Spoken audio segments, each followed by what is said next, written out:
Mga kapuso, Most Reverend Medifil Billones, formal nang gin-install bilang ikapitong arsobispo sa Archdiocese of Haro. Si Kim Salinas nakatutok. October 2, 1995, sang ginordenahan sa pagkapari si Most Reverend Medifil Billones sa Haro Metropolitan Cathedral. Sa cathedral man ginhiwat ang ordinasyon sini sa pagkaobispo sang August 2019 kag naging auxiliary bishop sang Archdiocese of Cebu. Matapos sa masobra 5 katuig, liwat ini nagbalik sa Haro bilang ikapitong arsobispo sang Archdiocese of Haro. Kaangay nga nangin homecoming para kay Archbishop Billones ang canonical procession kagang formal nga installation sini kay nasang aga sa Haro Metropolitan Cathedral bangod sa mainit nga pagbaton sa iya. Ginbasa ang appointment letter ni Pope Francis sa atubang sa ginatos nga tumuluo, kaparian kag relihiyoso. Nasaksiyan man ang pagbiya ni Archbishop Emeritus Jose Romeo Lazo sa Archbishop seat kag pagpungko ni Archbishop Billones.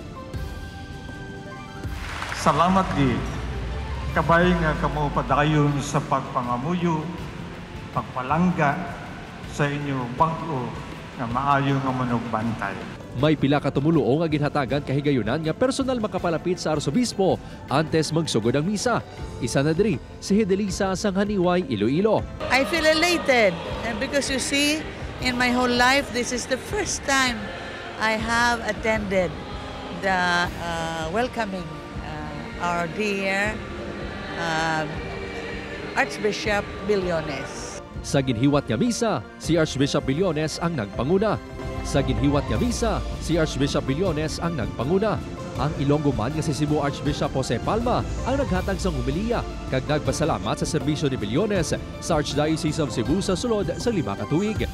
We rejoice for once again the Lord has shown to us His mercy by giving us a new Archbishop.